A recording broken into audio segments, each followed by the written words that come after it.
What does it take to run a top performing team in real estate? We had an exciting panel of team leaders at our RealtyHack Summit 2 weeks ago, and we interviewed Kent Redding, Kinan Beck, Liz Riley, and Christina Mungo. And they went through what all they do to recruit people to their team, to maintain their culture, and to train their agents. This is the first of a series of videos that's gonna be coming out in the coming weeks. If you're interested in seeing more of these, there'll be some in the descriptions as we load them up, or you can subscribe to the channel. But we've got some great interviews, including a keynote speech from Anthony Lamacchia that will blow your socks off, so stay tuned. Y'all can come on up. What's up, y'all? I'm Johnny, AKA John McCarthy, Sales Director at Spyglass Realty here. Y'all come on up. Yeah, the steps are on the other side, sorry. We'll take them on the way down. Yeah. All right, y'all. You need some help? So, as people grow in their business, teams are often a good solution for agents. So either you're a new agent starting out, or one that needs training or mentoring, or a more seasoned agent who needs other agents helping to service your own clients. We're going to talk today to a lineup of winning team members here to get the scoop here on what they do to win successful teams. So we have Christina Mungo from Spyglass Realty, one of ours. Christina has a team of 12 agents. Most of them, almost all of them, are probably here. And they're all-female team, and they thrive on providing customer support to their clients. Christina had a ton of success as a top-producing agent and wanted to grow her business with a team. So we're excited to have her here today to learn how she's running a top-producing team. We have Kinan Beck. Kinan Beck is the leader of One Source team at EXP. Kinan has a team of 10 agents. They also participate in the Zillow Flex program. He has a team for 20 years, and we're excited. Kinan's here so we can learn. I've been in business for 27 years. I've had the team for about 3. Started in 2020. 27 years, team for about 3 years. Great. Yeah. So we're happy to have you here to learn how you're running a top-producing team, Kinan. Thank you. You got it. Yeah. We have Clarify Elizabeth that. Riley. She heads up the 20 Lux years. Property Group at EXP. Elizabeth has killed it in real estate and has a passion for educating. She has team members not only here in Austin, but also in Dallas and Atlanta. So we're very glad to have Elizabeth here today on our panel. Thank you. Lastly, we have Kent Redding. Kent's the man. He's a legend. Yeah. Right? Y'all know Kent, right? Kent's team is focused around supporting his production. You've probably seen his Suburban driving around town. If you haven't, Oh, yeah. you're going to see a Suburban, right? Is it parked outside? It is. It is. So take a picture with it, get a selfie. It's great. So he's also the president-elect for the board of directors for ABOR 2024. That's exciting. Very busy guy. Very involved. Very involved in our industry, and we're very happy that you're here today. Thank all of you for being here on our panel today. So we'll have a few questions for y'all, all right? Oh, actually, so everybody, on the back of your name tags is a QR code. So if you have a question, that's called Slido. It's a program. I will get those questions to my phone. I'll be able to ask our panelists here. So I'll just open that up for a minute to see if anything pops up. And if I miss anything, Sonny, you can let me know. So they can't see all these others. Ryan's fun at parties. So you'll send me some questions. We'll ask them. But all right. So first question is obviously our market has shifted. And you guys run a team. So there's accountability. There's expectations. So the first question is going to be, what are you doing now to coach your agents in this market that's shifted? Christina, we'll start with you first. Yeah? So what are you doing, differently today than you maybe not doing a year ago with your team? Role playing, actually. It's something we're going to be working on. It's something I've fought for a long time, but I think it's getting more and more important. And honestly, just teaching them to stick with it and keep going. Hello. Can y'all hear me now? Try that. Please don't make me repeat what I said because I have no idea. You got I'm this, not girl. fast. Can y'all hear her, Mike? You Y'all got it. hear Mike? So more role play, probably getting objections, different objections, Yeah. new objections. So Yes. role playing, Absolutely. consistency with Consistency that, and right? sticking with it. And, Sticking with it. Yeah, and we did a lot of work with multiple offers as well. So, Okay. yeah. Great. So role playing, great. Kinan? Mine's the same. It's scripts and role play. I mean, we were doing it when we were all going through kind of multiple offers, right? So, oh my God, what do I do? How do I submit this offer? What do I tell the agent, et cetera, et cetera? Well, you've got to role play it out, not just what to say maybe to the other agent, but really how to like tell your client, hey, look, you're gonna have to come in 20-25% over ask, waive appraisal, huge option, extra earnest money, like the whole 9 yards. Now, since about the middle of last year, we've shifted that role play to this current market that we're in now, where it's really kind of talking people into what is probably, the best of their needs, which is if it is really ready, a good time for them to buy, specifically buyers, kind of pushing them into why it's a great time to buy, why some of the stuff that you see on the media isn't quite as correct, and be able to overcome some of those objections. Then also, having conversations with sellers where it's like, man, you're in a phenomenal interest rate. No need to really, don't rock the boat right now. You probably need to just stay put where you're at. But scripts and role play have been good, and it shifts. It's always changing, and you've got to change with it. We try to practice that daily with the team, or at least Monday through Friday. That's great. So conversations definitely different. Learning a lot of different things, right? Constant. Yeah, constant. Elizabeth? For me, it's just getting back to the basics. I've been in the business almost 18 years. I got started in Atlanta, Georgia, built my business up there, and then we were transferred, my husband and I were transferred to Austin in 2008. So I had to build my business in the down market. And so I think for a lot of us that have been in the market for a while, this market's nothing really that scary. Markets are going to come up, go up and go down, but if you're consistent and you're down to the basics and you have that, you're going to survive any market shift. So for me, it's just instilling that confidence, and good habits and consistency is key for me. My business and my team's business is 100% referral. And so we just came off of our best year ever. And how do we do that? Well, we're just doing the same thing we've done for so many years, and just making sure we're intentional in our conversations with our clients, staying in touch with them, taking the downtime now, and then really putting things into place so we can be more proactive than reactive, and then our marketing plan and everything falls into place. So for me, it's just really getting those habits down, being consistent, and getting back to the basics and having fun again with it. Yeah, so putting the fundamentals in place, build a successful business. Right. That's great. Yeah, back to the basics. Right now, there's a lot of agents like looking into their business. What can I do right now in my business? And we've heard it, with AI and our presenters today, like focusing on your database, working on your business. So when it is easier, it's going to come really easy. And you're going to be very successful when that happens, right? So, Kent, what do you guys do? Much like these guys, I think it's getting our agents and coaching them up to the different mindsets of buyers and sellers these days. We have our buyers that are like, I don't know, the interest rate, we're just going to wait till that interest rate comes back down, and educating them that, it's probably not going to come back down. And this is the new paradigm. And the further they get away from 3.5%, the more they become accustomed to 6%, that I think they're going to get out of their leases, they put their buying on hold, they're going to come back in the market. And we need to encourage those buyers to get in the market. I mean, it's a great opportunity for them. I mean, explaining to them that you have that house you couldn't get at $600,000 or $615,000 that you had to fight for when it was 3.5%. Do you really want that again? I mean, do you really want 3.5% again so you can't get that house in Travis Country or whatever your favorite neighborhood was?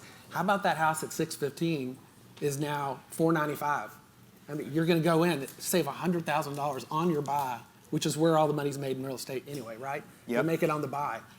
So we're trying to, coach them up, our agents up to talk to their buyers, and because they're a little shell-shocked. Buyers are kind of skittish and not really sure what to do or where to go right now. Get out. It's the best time in Austin, Texas to buy, in my opinion. And with sellers, it's a little bit of the opposite.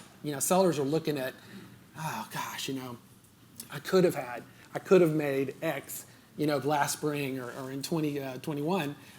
And I'm like, tell them, yeah, you could have had platinum. There was a little window there where you could have had platinum, but you're going to get diamond. And diamond's pretty good, right? I mean, diamond's not bad. And just explain it to them that, you paid $300 for the house, you're not going to get $700, but you're probably going to get $595 in a couple, 2 or 3 years. That's diamond, pretty good. So just kind of educating our agents to find the goals of their sellers and buyers. Yeah. Great. I think those are wonderful answers. I find it really interesting that that as team leaders right now, one of the fundamental things you're working on is, well, one, training, fundamentals, going back to the basics, but talking, like the dialogue conversations that we're having. And y'all have been in business for a long time, and you can talk about the market in a lot of different ways. So my question would be to all of you out here, who's having struggles, who's struggling right now talking to buyers or sellers in our market?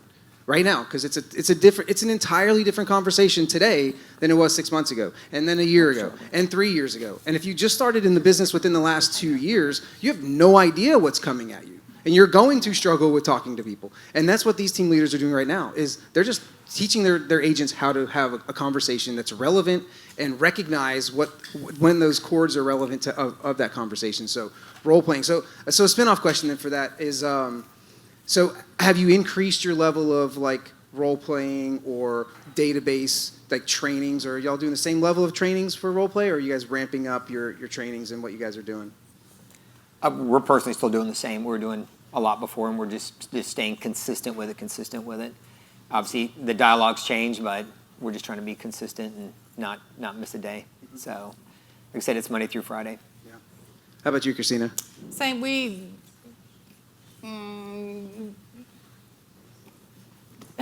Yeah. Yeah. So more and more. I mean, and I know you're growing a team too, and y'all have a weekly. We have a mastermind for our team leaders. I know that y'all have quite a few meetings and role playing a lot of We leads. do. Well, we lean a lot on the brokerage too, because the brokerage has got some phenomenal training. So we Great. lean a lot on that. Yeah. So what do you think when a newer agent or one of your team members is prospecting? What do you guys do to promote or push prospecting? Like, what actual prospecting techniques do you teach? Do you expect from your teammates? And do you measure that? So for prospecting, what kind of advice can you give for agents? Open houses, for sure. Open houses? I give them like an array of different items, and obviously have them try out different things depending on what they've already tried, and then figure out what their success is, and then just hammer that. Don't go out and do 10 different things, right? Figure out the 2-3 things that you're best at. Open houses is a great one, especially right now. A lot of people wandering around aimlessly like lost zombies trying to figure out what they want to do. They don't know if they want to buy. They don't know if they want to stop renting or what they want to do. So they're just like looky-loos in these, open houses coming in. It's a great opportunity to snag them because they're really not committing to any agent. In fact, they don't even want to talk to an agent because they're scared to do anything. So it's a good opportunity to chat them up, try to figure out what their goals are, and then try to work on those. But I think open houses, database is huge. I always promote those too because they're inexpensive and they work really well. And then try to find 1 or 2 other things that really they can, immerse themselves in and have success. Otherwise, they're just wasting their time.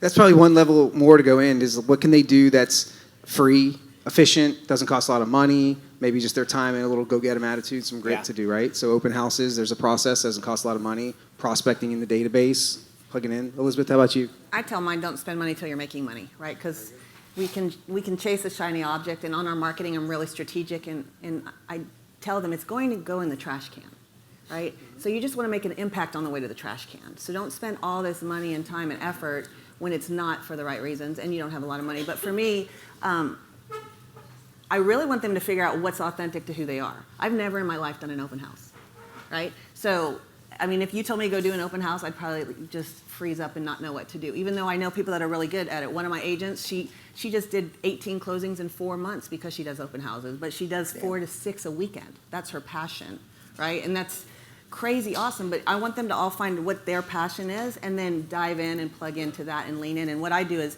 we have huddles every week. I have training people that come in around the globe, actually, every Friday morning, bringing in different skill sets. I had one of my agents that is a beast on the phones with expireds and for sale by owners, and was going through scripts and dialogues that really work in this current market. And so she's pouring into some people, and those that can relate to that or think that's a great path for them, they lean in and they plug in there, right? So I just tell mine, if you lean in and plug in, you're not going to fail. You just got to figure out what your voice is, because if you're doing something that's not authentic to you, I mean, everybody wants to buy, but nobody wants to be sold. They'll see right through you. So an open house isn't where I'm going to shine. I'm going to shine in other areas. So I want to figure out where just like Kinan said, I want to find out where my agents shine and what they're passionate about. Because when you're passionate about something, it's not work. You love it, then it shows, and people want to work with you more. So that's what we do, and then we just plug in and help them grow in their lane. That's great. I think that's really awesome because you guys are identifying strengths within the agents. You're minimizing what they're not good at and maximizing what they are good at, basically doubling down, so maximize their results based on their efforts for something that they probably like to do or love to do, right? So I think that's awesome, and that's hard to do. It takes, personality profile test, and it takes a lot of questions and answers and interviews and things like that, and actually work through a transaction or so to figure out how someone's personality is going to line up to how you need to train them. This is something that I work with our agents too. Everybody's got a different learning curve, so I think that's really cool. Understanding how your agent's individual success and then doubling down. And I'm sure that really helps your team. Probably leverages your success there too, right? So leverage is key. I mean, I'm learning how to leverage a lot more now. I've got, my team. And I have 2 assistants, one's licensed, but then I have 2 VAs now. I'm hiring 3 more for specific things to just kind of support us in a bigger way. And leverage is key. And I think right now, you don't have to do everything. You can figure out what you're good at. And the virtual assistants aren't that expensive for the time it frees up. And you're making an impact in somebody else's life as well. So I think leverage is a really big deal. Just kind of making a note of things that, we can do it all, but we shouldn't do it all. So what can we get off of our plate, and what can we have somebody else do? I love it. We're going to talk about leverage and efficiency here in a minute, too. I also think reminding agents that the fundamentals of blocking and tackling, like all the AI and everything we're talking about, like I love open houses. I do a ton of them. I've never called an expired or a cold called anybody in my entire career. It's just whatever's best for you. But it's important for agents to remember that we're not in the real estate industry. We're not in the housing industry. We're in the people industry. We help people buy and sell homes, right? And so tagging onto what they said, being authentic, being real, ultimately you're going to be in front of people, and that's what's important on top. So going back to the fundamentals. Yeah. Back to the fundamentals. Great. Yeah. Who here has been going back to the fundamentals for the past 90 days or so, right? Yeah. All Q4 right now. Like, what are we going to do, right? I love that. Cool. So I had a question. It's not on here, so it slipped my mind. But it was so it was about leverage. So Elizabeth, you mentioned you've got some VAs. There are inexpensive VAs that you can hire, and obviously growing a team, there are avenues of leverage and efficiencies in your business, which hopefully would make you more money or scale your business. So I want to know a little bit about some of the efficiency or some of the ways that you guys leverage, or why you like having a team for leverage. Maybe get a little vulnerable. Is it like, hey, if you're growing a team because you can teach them and just make up more money off of a team, cool. Are you growing really great real estate agents and you don't make any money off of it? You're just doing it for your heart? Cool.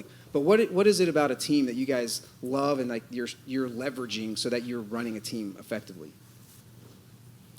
I actually will start there because this is my favorite topic. The women that we were, and it is all women, it's just a choice that we made because we kind of girl power thing. But Mine is too. Yeah. Sorry, guys. Nothing against you. Us too. We're all women too. We're girl power too. Works great. I also like working with new agents because I like teaching people this industry. I like teaching them how to work with people, how to work through processes, the contracts, the legal end of it, and the socialization end of it, even though you can't tell because I'm about to pass out up here. And taking somebody and helping them build their business to get to where I was and am, to me, that's just a gift that was given to me. And I enjoy that part of my business. I like teaching, and this was the best way for me to do it, was to develop a team, a group of women that we work together, we do life together, we do business together, and it works for us. And I think there's probably even a couple people on our team that may have not even stayed where they're at and maybe given up the first year just because it's hard. It's a hard business.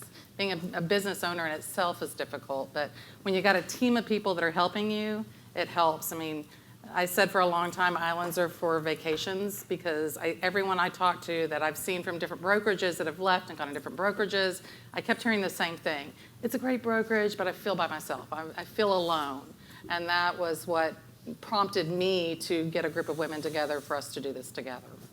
That's great. I love it. And knowing Christina and her team, it's spot on because I can't count how many photos and videos I've seen of them as a team doing something that's not even real estate related. They're at the beach, at someone's beach house, all 10 of them. They're running around different cities, interviewing business owners and everything, making video clips. Like, it's a lifestyle living on her team, and it's pretty incredible. So thanks for sharing that. Yeah. Kinan? For me, I've just been doing it so long that I've gained a lot of knowledge over the years. I've hit almost maxed out probably at my production levels, at least based on number of units, et cetera. So, I wanted to be able to teach other agents how to do what I was able to do and implement a lot of these new systems that I've kind of put together over the years. And I just can't, it's almost impossible to do it all. So as more business comes in, you've got to be able to like leverage yourself so you can take care of some of your business and still have everyone taken care of as a whole. Also, these agents that come in, whether they've 2-3 years experience or none experience at all, they just don't know what they don't know. So they can go find a place to go and try to figure it out, but most of the time they don't because there's no systems in place. And if you can kind of give them that, you can basically get a lot of gratification just on how they grow. Taking an agent from 5 million to 10, I feel like I was the agent that went from 5 to 10 where, my numbers are where they're at. So being able to kind of see those agents kind of grow and shine has been kind of a lot of the what I've gotten out of it. So. Great. So kind of like necessity, you grew because you had systems and processes and success in place, and you were bursting at the seams, right? So you had to teach people, train people to operate your systems and take care of your clients, right? Yeah. And now you got and help them get their own as well. Right. Awesome. Nice. Elizabeth? Mine's a little bit different. So my husband always says real estate's not a team sport, but I operate in collaboration. That's where I shine. And so with my group, they're friends. We're all moms. We're all wives, and we have all these things going on in our lives. And so it was relatable, but we also would help each other out. And so ours is more of like a referral team. I don't want to be boss. Right? I don't want to be the one saying, well, this is what we have to do. I want it to be all of us pouring in together. And I have 4 kids, and so sometimes I'm running around dealing with that, and I can't handle what I'm doing. And so we team up. So every listing of mine has one of my other agents on it. It's usually Meredith, because then the way I position that too to my sellers is Meredith or I. You've got both of us together, but if you can't get one of us, you can get the other.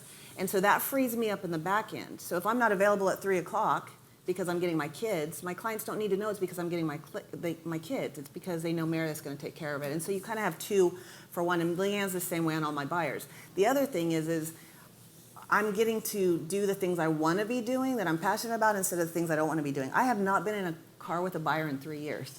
Like, that is not fun for me. I work with a ton of buyers, but I like the negotiation part. And so Leanne loves being with the buyers and talking and driving them all over town, and I don't want to do that. And, also I'm all over the country now speaking at different events and things like that. My clients don't necessarily need to know that because my team supports and they're there to respond. So for me, it's, again, leveraging and where we're helping each other out and we build and grow. And it's just that community and that camaraderie that gets me excited because I'm all about, like I said, I don't want to be boss, but I love lifting others as I climb.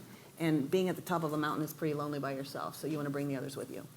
I love it. That's great. Yeah, thanks, Elizabeth.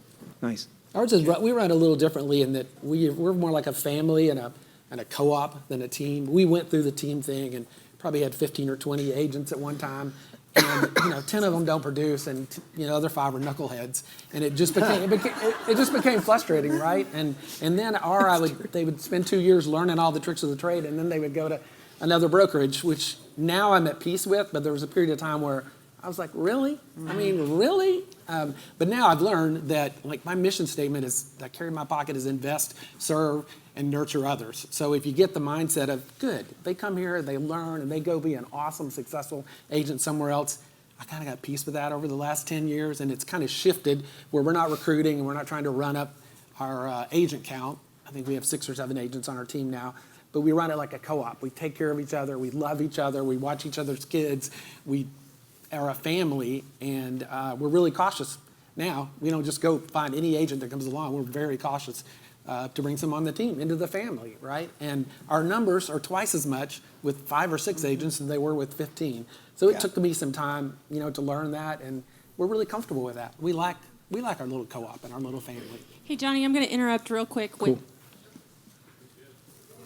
Is it on? Can you help me? I'm going to interrupt real quick with a question that just came in.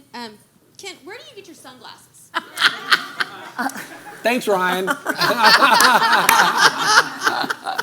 Walgreens. That's awesome. That's awesome. Yeah.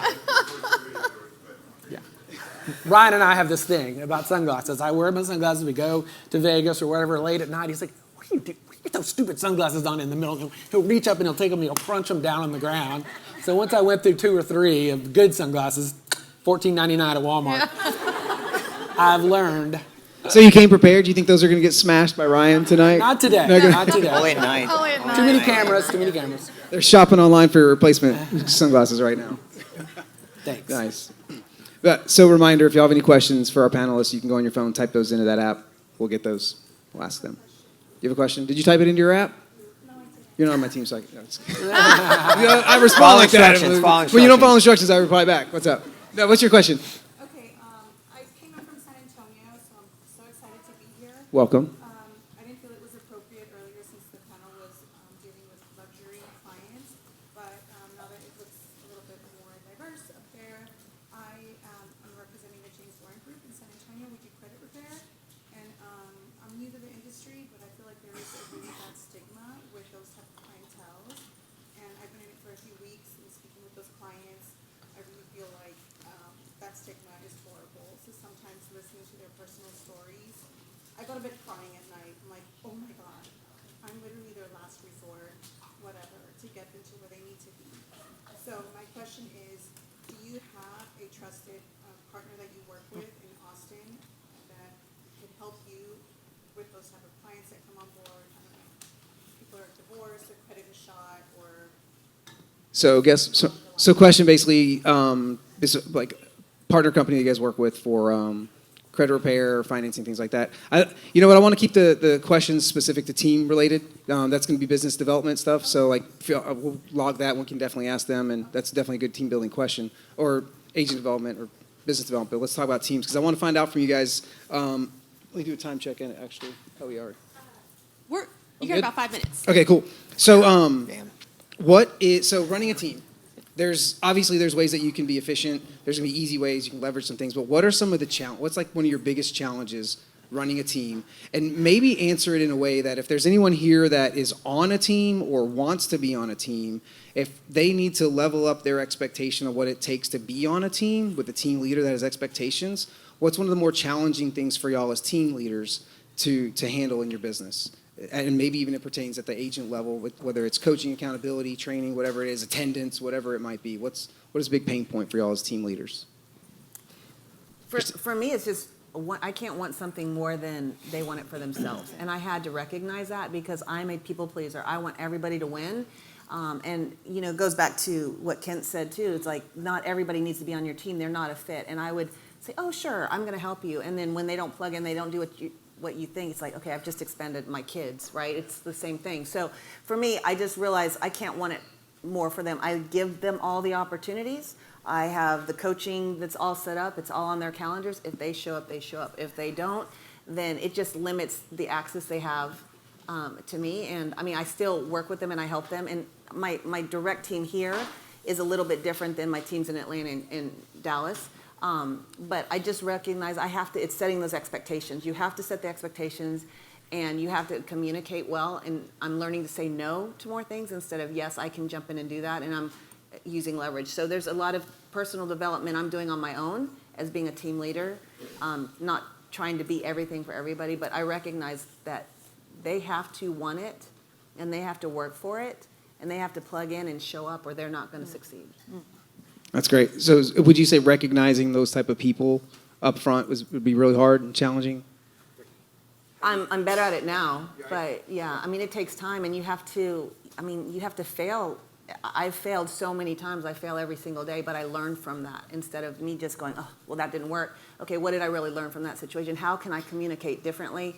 Because they might understand something one way and I might understand it a different way. So if you're talking it through, so communication I think is absolutely key. And if somebody's not a good fit, then I'll figure out other opportunities for them to shine. And if it doesn't work, it just doesn't work. Yeah. Great. Nice. Thanks, Elizabeth. Christina? I mock exactly what she said. And time management is tough when you're trying to help 11 other women run their own businesses as well, and you're a producing agent. And learning how to manage that time and be able to give individually and together as a team to the women on my team that they need, it's a tough one for me, and it's something I'm actually working on through the brokerage as well with the mastermind that they've got that has so far been really helpful, because that's probably my biggest obstacle is learning how to manage the time, knowing when to say no, and it's not easy. It's not easy being on a team. It's not easy running a team. But the not easy is overrun by the reward that you get when you see the women on my team that when they're winning. It's I win when they win. Awesome. Love it. Kinan?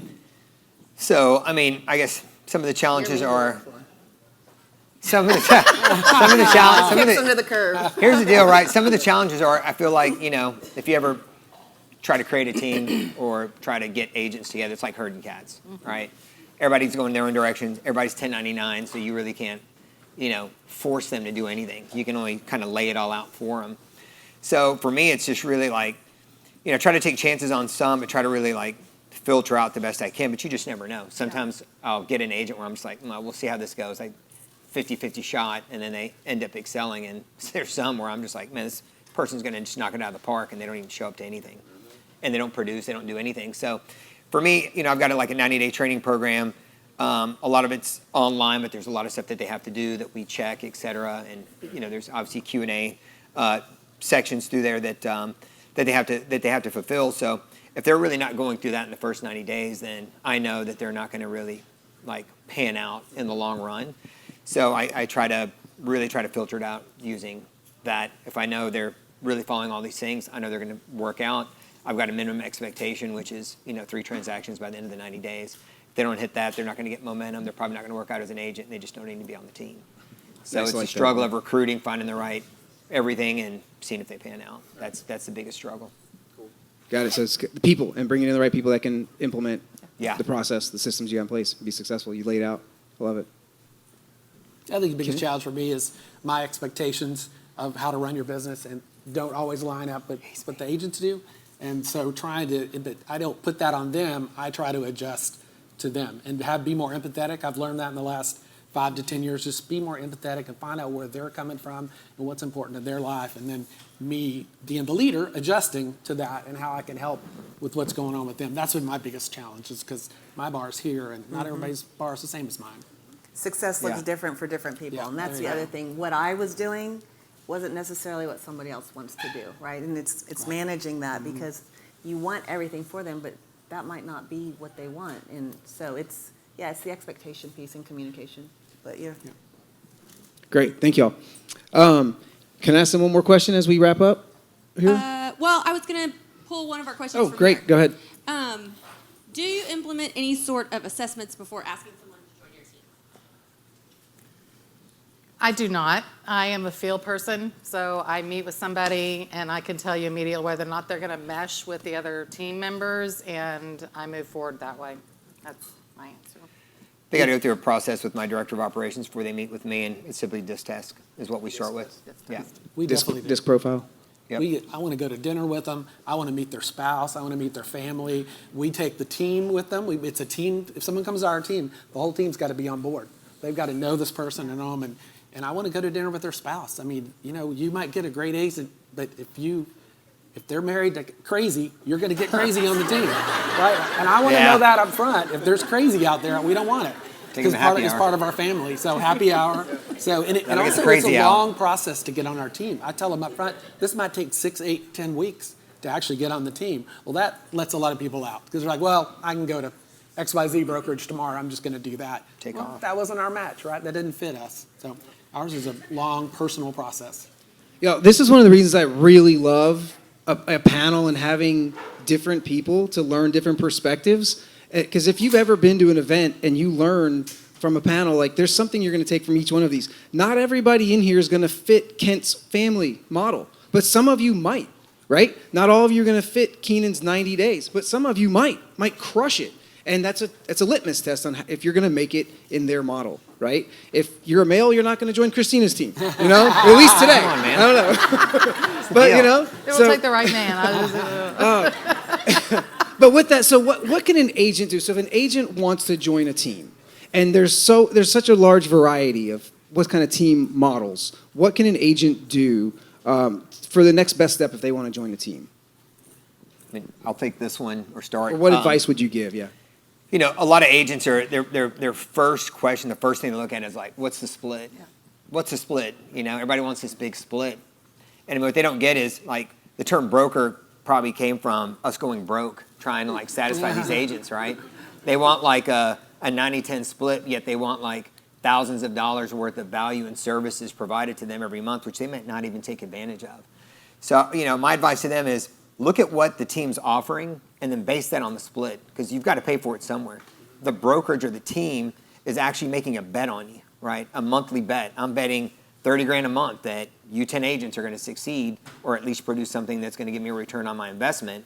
I'm also getting some excitement of helping these guys grow, but at the end of the day, if the money doesn't make sense, then it doesn't make sense. So, you've got to look at what you're getting in return and just know, like, they're not making that investment. The team or the broker is on their behalf so they can succeed.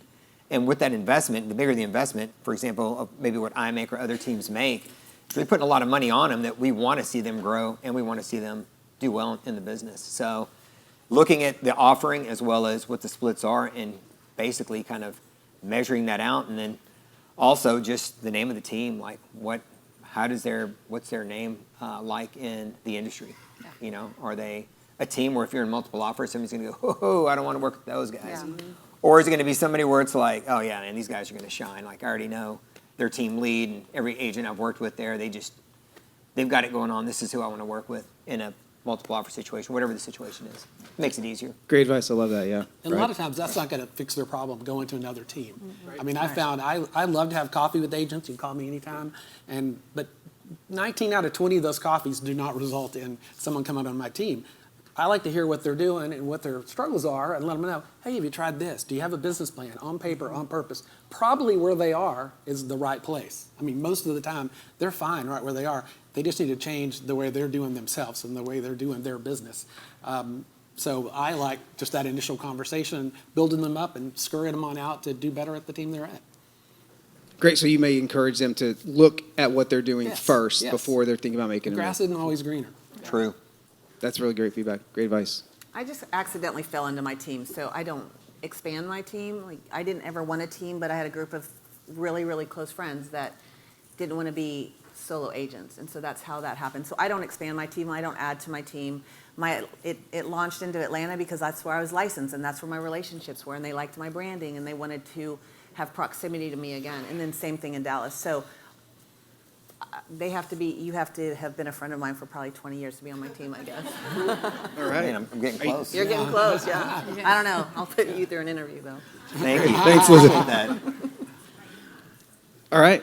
So we're going to wrap it up. Thank you to our panelists, team leaders here. Thank you, guys. Thank you. So I guess we go this way now? If I can get my short legs down.